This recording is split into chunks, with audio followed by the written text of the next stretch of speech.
We're not live yet. Ah! Good. I was not prepared for that. Now I should be live.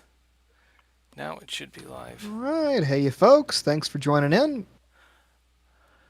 Hold on. Is it working? Is it? Did she do it? Okay. Yeah, I was going to do this. Yeah, I mean, I just got a Yeah. notification on my phone. So, yeah, I think we're up. Oh, wait a I second. think I, Did I think not I just. change the name of this? I didn't change the name of this. Uh. Yeah, it says that we're alive. I like how you can Uh, see your all's reflection on my talk screen. about Animal Crossing. Enter. Changes saved. God, this is a rocky start today. And okay, now I think I'm ready. Hey, okay. I don't know. Is anybody watching? Is anybody watching it? I hope not. Um, where why? Oh, there we go. Now we okay. Yeah, and okay. Hold on a second. Oh, hey, the audio is right this week. Yay! Okay. Okay, what time is it? It's 9:04. I don't think we have time for geek outs this week, so That's right. Nothing much has changed. nothing much has changed. Okay. So, hi everybody. Thank you for listening in or watching in at RGCWV, Random Geek Culture in West Virginia. I had some technical difficulties tonight, but tonight we're talking about Animal Crossing. We have with us Alex McLean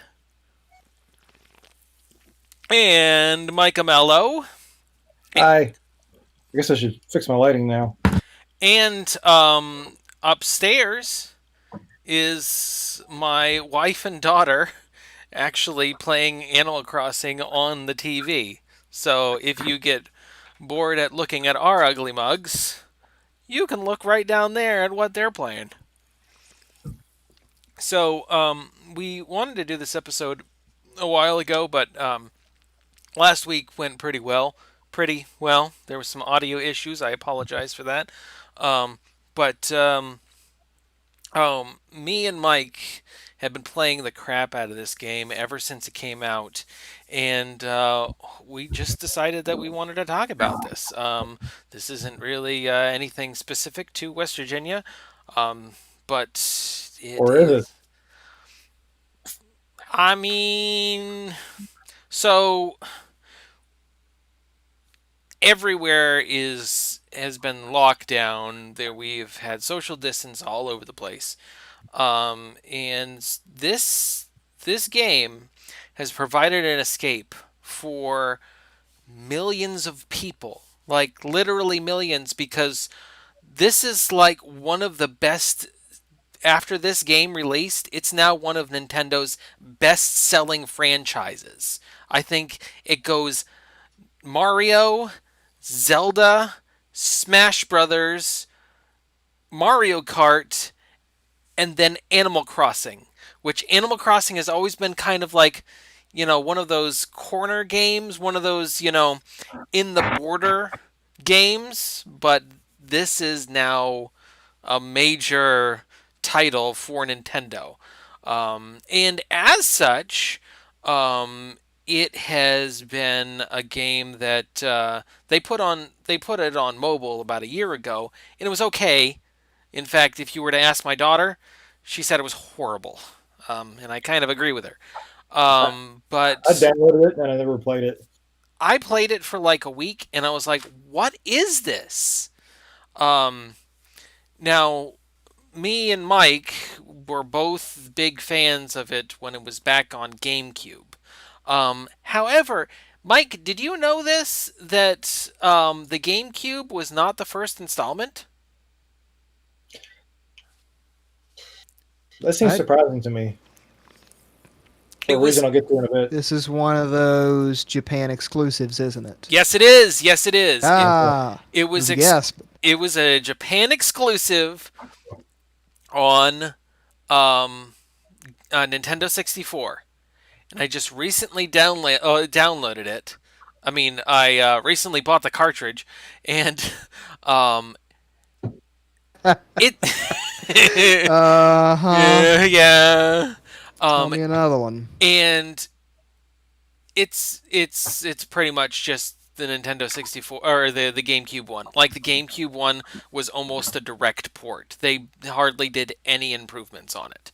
Um, there was a few things in there that was like very Japanese, I guess you would say, and it didn't transfer to the GameCube international release of it. So but it's there. It's same pretty much mechanics as the one for GameCube.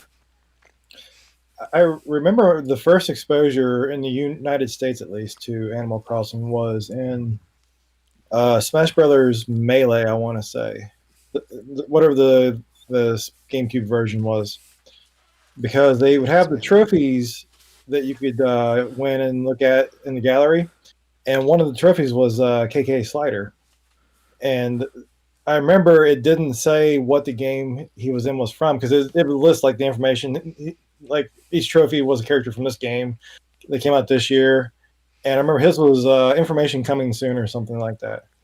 And I was like, okay, you got my interest now. Yeah. That's kind of weird. I never heard Yeah, of this. yeah. So um that game for GameCube I wasn't into initially, but then Mike got it and he was like, "Holy crap, you need to try this thing." This is and he described it to me and I was like, okay. I mean, I guess. When me and my wife first got married, we didn't have a whole lot of money, so we didn't have cable TV, um, and I decided to get Animal Crossing, and Animal Crossing to this day on GameCube is the only game my wife has actually been like addicted to, and it's a great game. I mean, I am a hardcore gamer and well, intermediate, I guess you'd say. But I'm one of those players that unless it's like something big, it doesn't really have my interest. Like Final Fantasy VII, that has my interest. Metal Gear Solid, that has my interest. Man, Metal Gear Solid 5, it's a great game. I'm not going to go too off topic though. But those are the kind of games that usually have my interest. So you wouldn't think that I would play a game where you're just designing your room, you're paying off your loan. Uh, yeah, That's too real, man. You know what I yeah, mean? That's too. I think that's part of the success of the current one because these are things that you want normalcy in life now, and that's the only way you're actually going to get it is to you know go talk to your neighbors and harvest fruit and pay off your and mortgage be in debt. and be in debt. Yeah.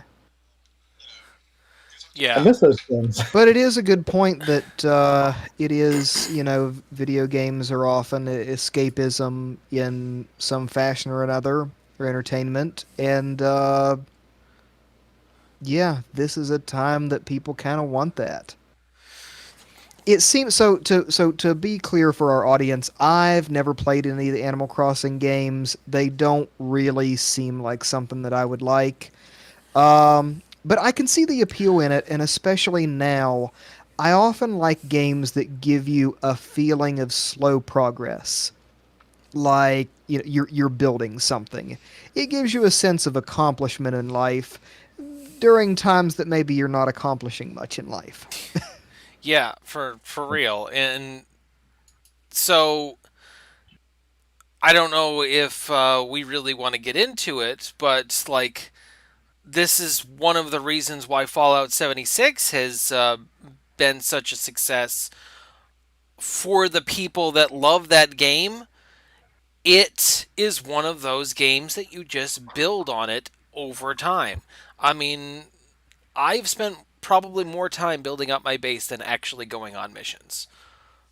And that's true for me And too. success is a strong word. Yeah, well, I Yeah, that's why I quickly changed Walk it that one back. to yeah to the people who love it. It's a I figured a success to little bit of them. that. Yeah, yeah. Well, I do find myself because since I beat Final Fantasy VII Remake, I've mostly just been playing those two things back and forth, and it is hard to remember which item you got for your camp and which item you got for your house on Animal Crossing. And some I do get them confused every now and then. I'd be like, "Oh, I thought I got this radio." I'm like, "No, the radio is in Fallout." That Or kind of thing. or I thought I got this pipe pistol in Animal. Oh wait, no, that's Fallout 76. But I just lost a nuke on Harv's Island. So, um, in Animal Crossing. So, Mike, do you want to, or do you want me to give a quick rundown of what the game is? I'll like to hear your take. It's a real life simulator, but with animals on an island. So it's a little bit nicer than what we're doing there now. Okay, so yeah, that's the short and sweet summary. I mean, there's not really much you can expand upon it because on the surface, there's not much there. You start on a desert island. It's you're part of an island getaway. The Animal Crossing games. This one is not necessarily a reiteration of the series. This is a continuation of the series, and Tom Nook, who is the mogul of the series, um, Slumlord. yeah, the slumlord of the series. Though I'll get into the lore here in a minute. Um, There's lore? yeah, there's lore. There's lore about Tom Nook in the Animal Crossing series. I'll get into that here in a second. Well, I mean, okay, there's a backstory. Let's say there's a backstory. But anyway, so Tom Nook creates the new island getaway because before you were just in towns and designing houses and that kind of thing. Now you actually have a whole island that you can start. And apparently, Tom Nook has driven away all of the natives on on the island, so then he can sell these holiday packages. Um, you start out in a tent, and then Like, that got dark. right. Uh, um, yeah, so you It, start it, out. it, it does feel very cultish at first. Like, oh, we're gonna pack up and move this to this island with these other people, and then we're gonna. It's kind of like a colony thing. Like, yeah, we're gonna pack up here and we're gonna join this Tom Nook cult. Yeah, right. Drink some Kool Aid, that kind of thing. Man, There speaking of used to getting be people dark, living here, but they're gone now. yeah, Yeah, exactly. they did drink the. You know what? Never mind. Okay, so you start out with just a tent, and then you pay off your island getaway package, and then Tom Nook provides you with a house with a new loan, interest-free loan. That's important for later. Um, and then you pay off your initial house, and then you get to expand your house for a new loan. And then you pay that off, and then you get another room, and then another room, and another room. And eventually you get an upstairs and a basement. All the time you get new loans. And Mike, how much was that loan that you just paid off? 2.5 million, 2.5 million or, bells. or 2.3 million, maybe. It It Cassie. was it was a multi-million-dollar basement. Yeah, exactly. So, but that's just paying off your house. Then you're put there with other villagers. You're a person, and the other villagers are animals. Anthropomorphic. Am I using that word right? anthropomorphic. Okay, all right. Animals that have personalities and not just like computer robotic personalities, but like actual like seems like real people personalities. Yeah. And then of course Tom Nook is there, and the more money you spend at the island, then they start expanding, and then you get a museum, and then you get a what is it? The tailor shop. Tailor shop. Yep, a tailor shop. And then you there's other services that you can take advantage of, and it's just a great game. And you would think that all of this would get boring after a while, but it doesn't. It just it's just the most charming thing. It's just it's just relaxing. I don't know what else to say about it. It's just And if you play the stock market, it's a whole other game entirely. play the stock market. So, Stock Mike, you market. want to tell us about what happened last week? Last week? Oh, yeah, I can do that. So there's and this actually goes back to the original game. There's a little pig who shows up on Sunday mornings and sells turnips at the price is like 10. Well, it's a bundle of 10 each, and the price is random between a certain number. So you can buy as many as you want though. And throughout the week, you can sell them back to the Nook shop, and the price varies from actually twice a day. It changes. Sometimes it could be lower than what you paid for them, and sometimes it could be higher than what you paid for them, and sometimes it could be way higher than what you paid for them. And that's the sweet spot as far as that goes. So last week, I had it come up on my island where I had bought them for 91 bells each and sold them. Well, the I want to say, was it Wednesday last week? Wednesday or Thursday? It Something was like that. 433 bells each. And so Luke or Bella, I guess, came over to the island and sold her turnips there. I'd actually sold mine the day before on another island because I get to panic when it gets later in the week. Because if you don't sell them by Sunday, they go bad. Yeah. And Yeah, then they you don't have any rot. money. Yeah, so your last chance to sell them Saturday night for like whatever price that they offer then, and you're most likely taking a loss when that happens. But when mine was that high, I opened my island up to other people and shared my code online, And what are the and codes? through this website called the Turnip Exchange, Yeah. which I think that's where most of my people The came from. turnip exchange? Yep, it's a thing that exists, That's awesome. and I had probably 4 to 6 people show up and sell their turnips there. And what they tend to the courtesy is to leave assuming that they bought like or they sold a lot of turnips.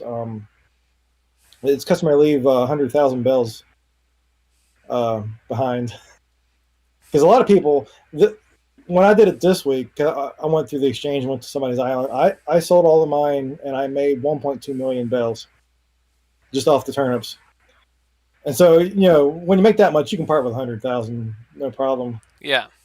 So, in the half hour that I had my gate open for people to come and sell turnips, I made 500,000 bells.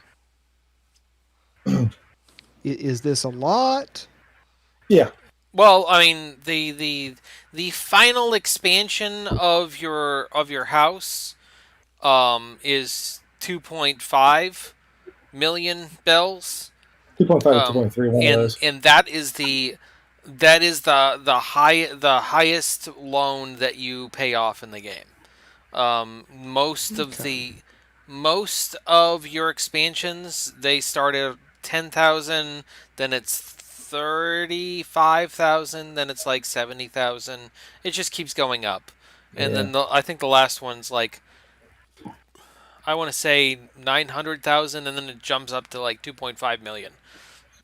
And there's more you can do than just your house. For some reason, you're responsible for all the infrastructure. I don't know why Tom Nook isn't, And but you have to be the what is it, the first islander is the one that's responsible for doing all of those expansions. So Cassie and Bella, who were after me because I was the first villager, they can't put in any of the road or bridges or inclines or any of that. So I have to do all. I have to plan out all of that stuff. well, that's what I was going to say. You can also buy bridges and steps and inclines and things like that. And they don't start. You can set those up in advance, but you can't. They won't do the construction until they're paid for. Right. And there's varying price between like 90,000 and like 300,000 bells, something like that. Which that construction guy is the only appearance of a gyroid in this game. That is Uh, weird, isn't it? yeah, and they're even in the mobile version It used of to be the game. everywhere in the original. Yeah, right. I I think you had can even pick them up. my basement. My basement was filled with gyroids, and they were all synchronized up. And I only had ones down there that complemented each other, so that it Yeah. all made one big song. Cassie called it the Uh, most annoying room in the whole village. Now, what's a gyroid? Is that like something you got to see a doctor about, or can you treat it at home? You can treat it at home with an ointment. yeah. Um, I knew you were going to ask, so I was trying to pull up a picture. Uh, Find a good one here. oh, that's a gyroid. Oh, now wait, I should know this. That's like a Japanese mythological character. I think there is a story behind it. Well, since we're talking about Japanese mythological characters, let's get behind on the backstory of Tom Nook. Tell us about it. So Tom Nook, as many people think, is actually or is a raccoon. He's not. He's actually a Japanese or a take on a Japanese mythical creature called a tanuki, which is why he's called Tom Nook. He's a tanuki. Like the That like the Mario 3 suit Mm-hmm. yes, exactly. that you use in literally one level. Yeah, yeah. So yeah, you got it. So yeah, because that's not a raccoon suit, or it's a tanuki suit. Anyway, so Tom Nook goes to the city when he was younger, and then he makes some business decisions. He gets a business partner, and then he is actually kind of screwed over, and he loses all of his money. And he decides that he is done with the big city. So he goes back to his hometown where Abel is also there. Abel is Tom Nook's oldest friend. She's the one that tells us the story actually in City Folk, I think it is.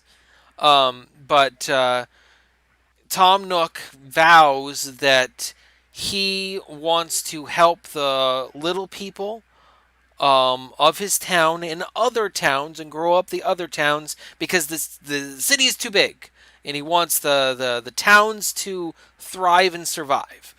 And so that's why he decides to um, both take out or get his profit through his store and stuff, but also why he does interest free loans. And he's always done interest free loans in all of the games because he's trying to provide people with a way to get out of poverty and to build up these small towns. Just like It's a Wonderful Life. Um, but He's not Mr. Potter. He is Mr. Bailey. yes, and you know who Mr. Potter is? Red. Red Ah, is the guy that was his business partner that screwed him over. that explains his hatred towards him. Yes. So that's the backstory. That's the backstory of Animal Crossing. So, All right. Yeah, I didn't know Tom Nook had a backstory. yep, Tom Nook has a backstory. Animal Crossing has a backstory. But yeah, I I looked go I ahead. looked it up real quick. These Gyroid characters, they share an appearance with a Japanese cultural figure called the Haniwa, and it's a terracotta figure that is part of a burial ritual that they bury these with their dead I think there's in something like death related. ancient Japan, not today. Okay, That makes sense because it this is does red. it does seem kind of he does seem kind of clay, you know, which red is like a fox, and a fox is the Tanuki's um, rival or whatever you want to call it. Okay. Do you know what So the defining feature of actual tanukis are? what? They have an extremely large hair. I'll, I'll leave it at that. Oh, Genitalia. Yes. Uh, oh, Cajones. cojones. Um, okay, we went there. Yeah, I had to point it out. And I always laugh whenever tanukis come up in anything because that's kind of their. I think that's their claim to fame in Japan is how well endowed they are. Their Yeah, virility. Their that's the virility. part of the folklore related to the Tanuki is that yeah, it drops them and causes earthquakes. Don't laugh. This is That actually was a move you could do in Mario 3 with because you could turn into the statue and it would pound the ground. mm-hmm. Pound the. Which So God, it's we could more. do a whole episode on this, like Japanese cultural symbols in video games. The Yeah. thing that Mario turns into is called a Jizo statue, Oh, and it has to do with like lost children or something. I'm not sure on that one, but it's is it also related? a religious figure. But it's not related to the Tanuki at all. He just turns into two separate I don't Japanese think cultural so. things. Okay, You interesting. know, stuff like that, I think it's so common over there that like we have stories like that all the time, like references that everybody gets it. You don't have to explain it. Paul Yeah, Bunyan. That Paul Bunyan, if there was a character in a video game that had a large blue ox and he was a mountain man, you'd know, you get it. You Yeah, it's get Paul it. Bunyan. But here over in the West, we don't get these references that they Right. throw into these games. Um, so It's something over there that's so common that just everybody knows the story. so now that we know this,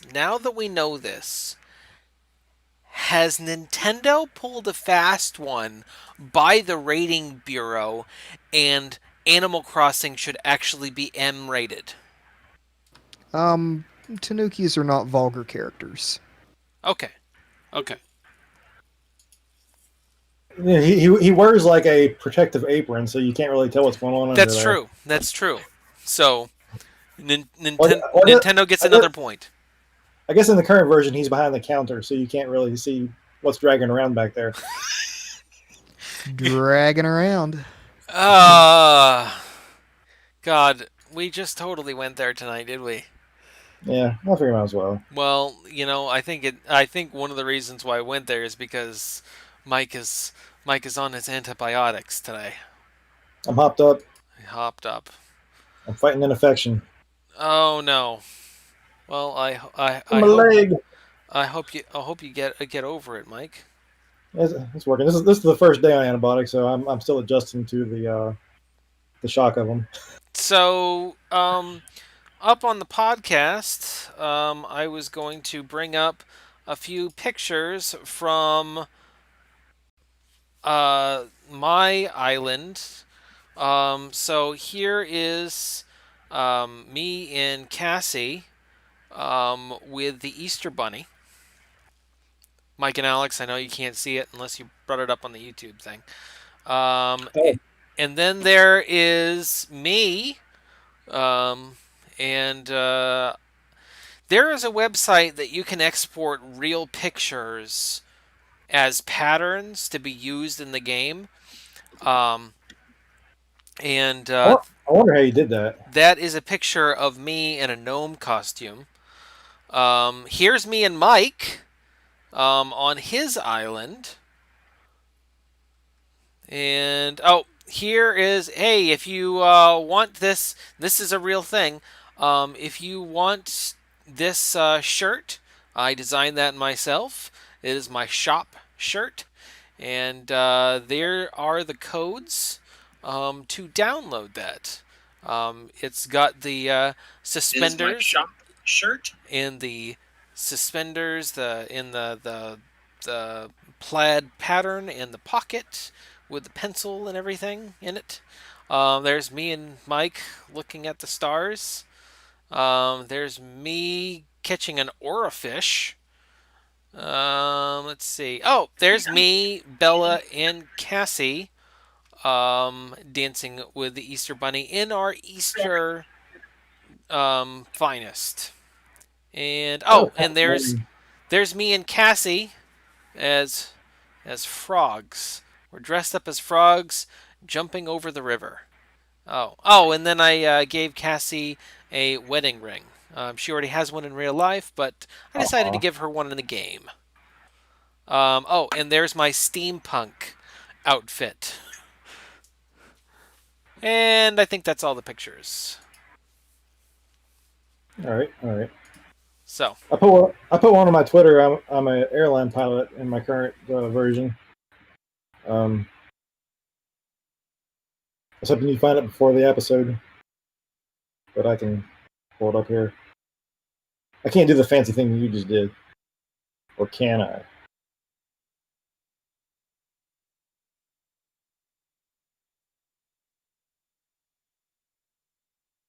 Oh, neato. What? What are you? What are you dressed up as there? That's an airline pilot. Oh, okay. Got the glasses and the porn stash and all of it. Yeah. Good to fly. I do love that the airline pilots in the game are dodos. I didn't know that. how long have I Yeah, been muted?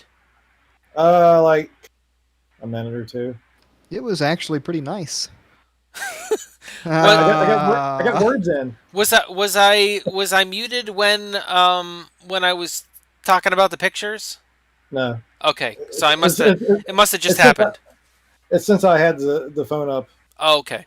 Okay. I Oh, it's thought when you I were. leaned forward while you were talking. I leaned on the button. Yeah, I got the little button on the thing Yeah, on the I have on. that too. Yeah, yeah. I just thought you were in awe of my airline pilot. Okay. Yeah. Speechless. I have that. What I was saying was I have that same mustache, but on my steampunk Uh, guy. that's a good choice too. I thought so. I thought so. So, we're coming up on a half hour. I think we've beat this dead horse. Good. Me and Mike both love the game, and if you have a Nintendo Switch, you should try it out. Alex, I know you're not going to try it out, but that's still my recommendation to try it out. So, Hang on there. There's a Paper Mario coming out in a month, so so, we'll oh, check that out. hey, and by the way, Yeah. Mike, in a callback to our last episode, tomorrow, me, Cassie, and Bella are going to the drive-in in Shinston. Good luck. We're going to go see. We're going to go try to see. It's going to be Onward and Call of the Wild. We bought Onward in the midst of the pandemic or whatever.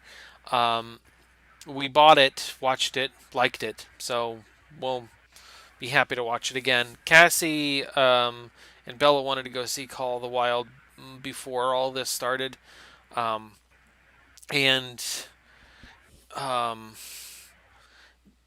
Bella She's 11, and that was uh, one of her